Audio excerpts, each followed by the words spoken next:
let's talk. Let's talk about the Astros that became free agents yesterday and what's going to happen with them. So if you remember from the guide or the calendar index that we started with, we have players that are free agents.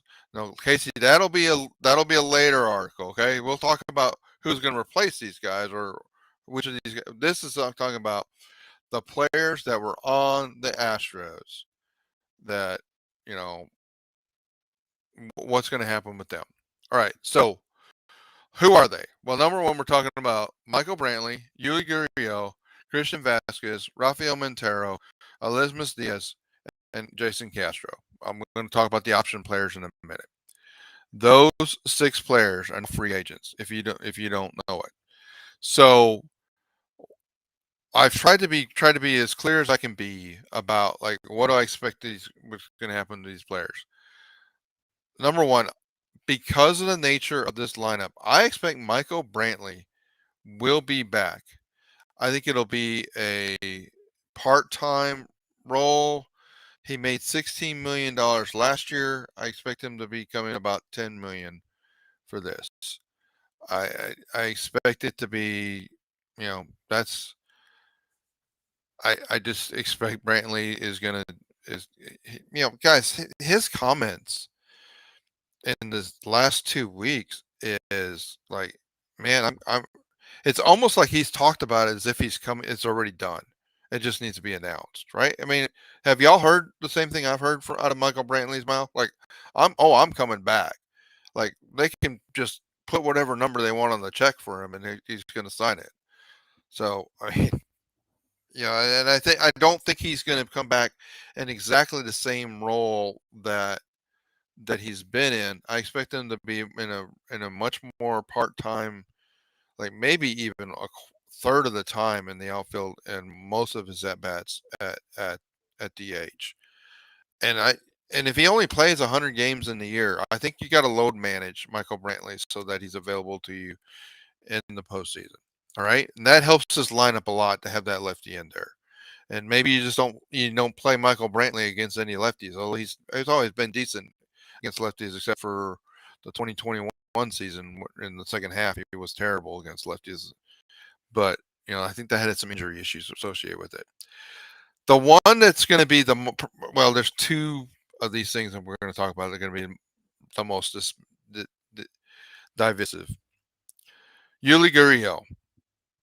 Yeah, that's true, Johnny. And without the shift, he could really do well there too. Yuli Gurriel seems to be really considering the ramifications of that injury and some of the things he said, and whether or not he wants to put his 38 to 39-year-old body, he'll turn 39 during the season next year, through the physical wear and tear of another baseball season. And I just find it really, really interesting. I hope that we learn something really quick with Yuli. Now, you'll remember last year, or I'm sorry, in 2020, they basically signed Yuli to a 2-year deal, like in September 29th. It's in that other article. Actually, maybe it's not because it was an extension. Yuli, I, I don't know. What do y'all think? I think it's like 65-35. Yuli comes back, and I think he's going to go from like about an $8 million deal to about a $6 million deal, and they're going to tell him like, Yuli, the plan for you is to play about 80 games. Now, will this manager actually manage Yuli Gurriel in that way? I don't know, but that's the way he needs to be managed as a part-time first baseman. And you may say, well, Larry, where are you going to get the rest of the first base at bats? We're going to get there, okay? I'm going to fill out the rest of the roster. I'm just telling you, these two guys, I think, are coming back, but they're not coming back as full-time players. And that's how I would manage them. Now, the long shots. I don't think. I mean, I'd love to have Christian Vasquez back, but I think the realities of it, you've got Maldonado that's going to be back. I believe he's going to be, splitting time with the two younger catchers, and I think that it would be almost impossible unless this front office doesn't believe Corey Lee or Yanier Diaz is ready, and I actually think they believe both are ready. If a new general manager comes in here and has vast doubts about that, then maybe the direction changes. But I just don't think Christian Vasquez is coming back. I don't think they're going to be able to pay him what he would want, and so you know, I just think that unfortunately I don't think we got enough time to see the best of Christian Vasquez. It was really interesting. He got some key hits for us in the postseason. So I think you have essentially. So again, with Maldonado, I would say you're catching half the season, and the other two guys are catching the other half.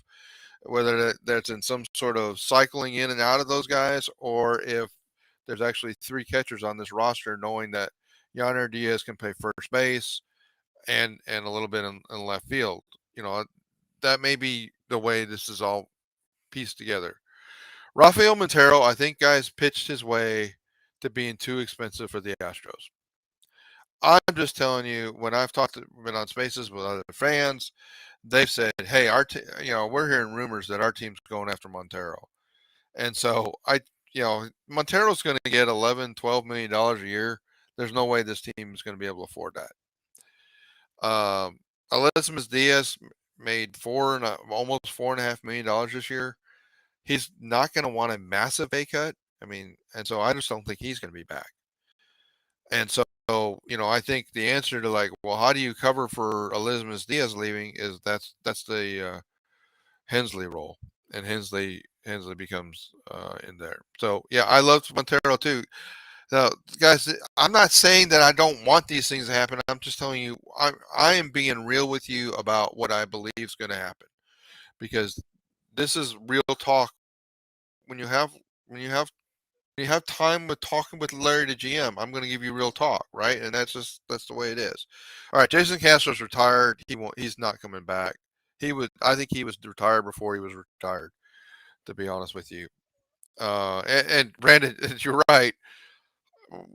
The variability of relief pitchers, and if you have to understand how much you believe that the Astros way of managing pitchers helped him. Montero could be terrible next year. I don't think most of the pitchers that left after last year have been all that great this year either.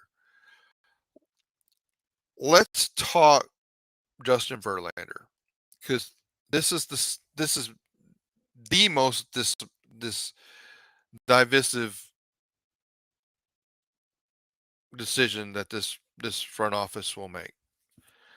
I I don't think there's a single Astros fan that doesn't want Verlander back. I think there's a lot of Astro fans that question how much this franchise should pay for Justin Verlander, when those Astro fans understand the ramifications that that's the article in the beginning of the morning tomorrow is, okay, Larry, you're just telling us Brantley's back, Gurriel's back, and Verlander's probably back. What's the payroll ramifications? You have to wait till tomorrow for that. So yeah, so Brandon, this is my table. All right, I'm giving you my table. This is, the way I did this is like, okay, you got the AAV and you got the years, and then you got the two sides. Will the Astros take it, or will Verlander take it? This is my matrix of the decisions. What I heard, and this is third hand, because I don't listen to that much sports radio, and I really don't even watch that much MLB TV, because guys, how do I say this? I trust my own information better than I trust most of the stuff you get on any one of those. What I heard, one of the people that is really a good source for me, or in good discussions with me in Twitter Spaces room, is that the rumor is that JV is going to get $40 million for 2 years. That's pretty much right here in the middle of this table. I could have labeled this maybe. I think the Astros will do that deal, and I think Verlander will do that deal. I don't think either side is going to be like super thrilled with that deal. I think the Astros will wish that number was more like 35, and I think JV's really going to want 3 years. But I think if they get to those two numbers, 40 and 2, both sides will take it. Now, what do y'all think? I'll let you guys put your answers. But so I think that deal gets done at 40 and 2. The table I show you tomorrow, the payroll tables I show you tomorrow, will be before these three things happen with Brantley, Gurriel, and Verlander. Then I'll show you tables with them both in there. Okay. So if I'm right, those three things happen. No, Casey, I don't think that is team friendly. I think that's 40 million. That's and if they try to lowball them, it's hard to speak about these things this way. With a 38 for 2, then I don't think that's going to happen. So let me be clear, Alberto. This is actually going to be structured, I believe, as a $40 million 1-year contract with a player option for a second year, which is similar to what his deal was this year, except it was at 25 million. Okay. Uh, Brandon, I believe that it does mean $40 million a year. No, this is $80 million total.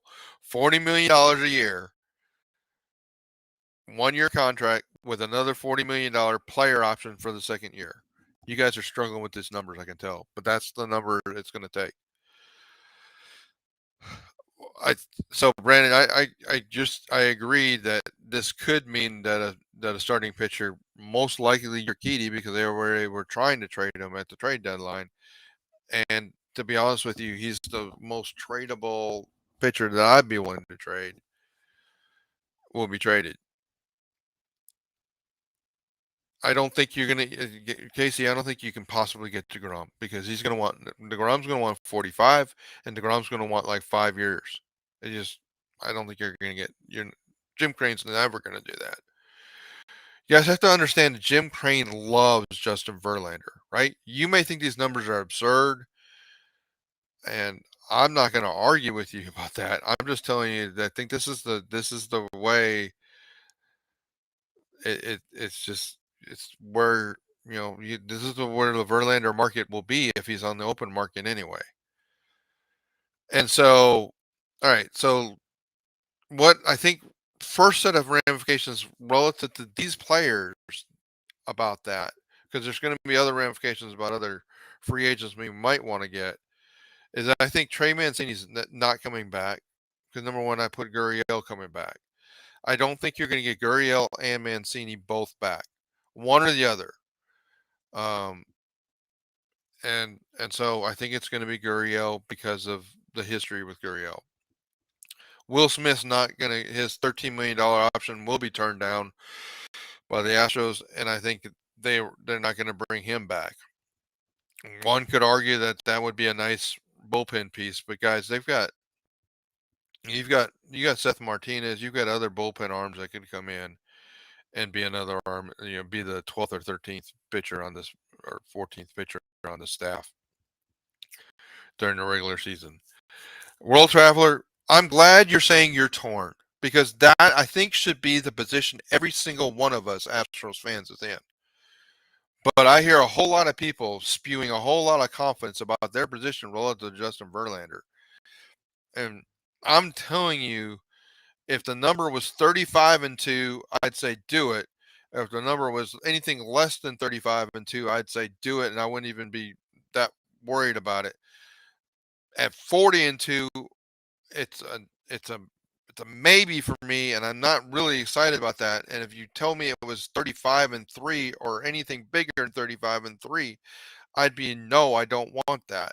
And so I think 40 and 2 is about the exact territory where every single Astros fan should be going like, I'm not too sure about that. Johnny, I don't think there is one. I don't think there is a team friendly. I think this is about as team friendly deal that Justin Verlander says yes to. You might be able to say it's 38-2. That's a team friendly deal because I think Verlander can get more than 38, and so and what I'll say about the Verlander World Series and the other postseason appearances, he was off his schedule. Verlander's and probably slavishly, almost slavishly so, wants to pitch every 5 or 6 days, and he pitched. He had a lot more off rest than that, and it basically he opted out of 25, Casey, and so I just I'm trying to give you guys what I'm trying to give you real numbers so that you can get your head around when these things happen what it really means. So that's the situation with the players that became free agents that were on the Astros. Guys, I'm not, don't come for me for the, it's real talk with Larry the GM now, guys. I'm not here to be popular. I'm here to be right, or I'm here to give you the real parameters around that these things are being considered on. Because if it were easy, then everybody like, oh, well, why do you need a GM? Why do you need a Larry to GM if everybody else can come up with the answer, right? So, um, so Brantley, Gurriel, Verlander are three of these six, or I guess it's really nine because there's three options and six players, and these three are the three I expect back. So, guys, those are the articles that were out. I mean, Larry GM, I had a productive day, right? And we got more coming to you. It's the off season. I'm playing catch up. Like I'm trying to do the work that the front office is doing, and rapid fire articles. Be ready and see like every half a day you might see article from me. You might see two articles from me tomorrow. You might see two more the day after that. I won't promise you because I'm going to get worn out with the nature of the way I write. But there's one coming in the morning. There's probably another one coming in the evening tomorrow. And that's the nature of the season we're in. We're playing catch up for all the other teams that didn't go to the World Series and didn't win the World Series, don't have the chaos with their front office that we do. And so that's why you have me. That's why I'm here to help make it clear. And guys, one more time. If if you if you like the realness of this channel, like the channel, like this video, then when I split it up, please go like the split ups because this is going to be spliced into 3 videos. But this is what we're here for. We're here for real talk with the Astros. If you go to um, there you go, World Traveler. You become the owner, you can hire me. All right, World Traveler. So also go to the LarryTheGM.com website, guys. Every one of these articles, find the index, find that off season, find this off season outline, and bookmark it because you're gonna want it. You're gonna want it. Like what's going on? Like you go on vacation for a few days, something happens, you can just check the outline, and you're gonna get my perspective on what's happened. All right, guys. Any other questions, thoughts? Am I totally off? Where did I get it wrong?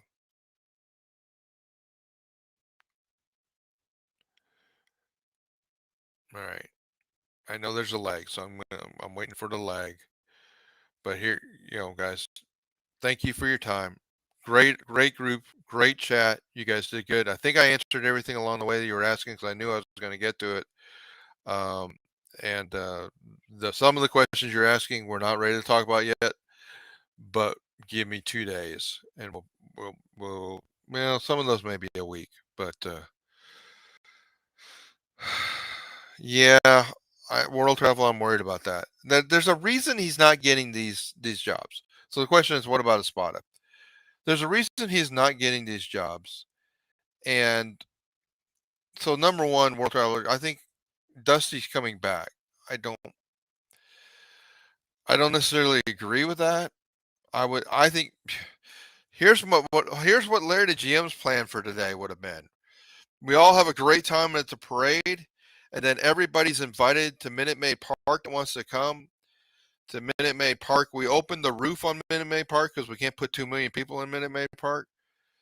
And we have the greatest. We have big screen TVs out around Minute Maid Park, and we have the greatest retirement party with fireworks and everything for Dusty Baker today.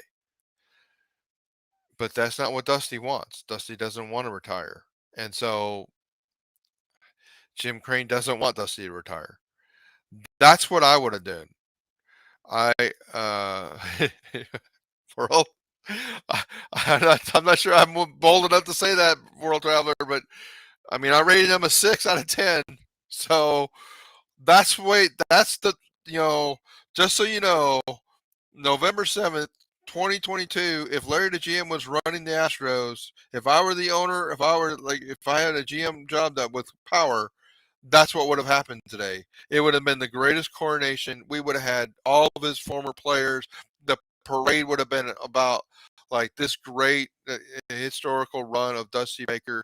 We would have half the parade would have been about the Astros, and half would have been a Dusty retirement party that ended at Minute Maid Park, and we would have gone bonkers and crazy and just had a great time and let Dusty have his 15, 20, 30 minutes, however long he wanted to talk. That's what I would have done. But I think he's coming back, and I think there's a lot of ramifications from that. And and some of it involves the things we're talking about here. All right, guys, I'll leave it with that. Come join the channel, join the website, like the channel, like the video, like the articles on the website. You got a lot of liking to do. All right, guys, take care. Have a good day. Have a good night. Bye bye.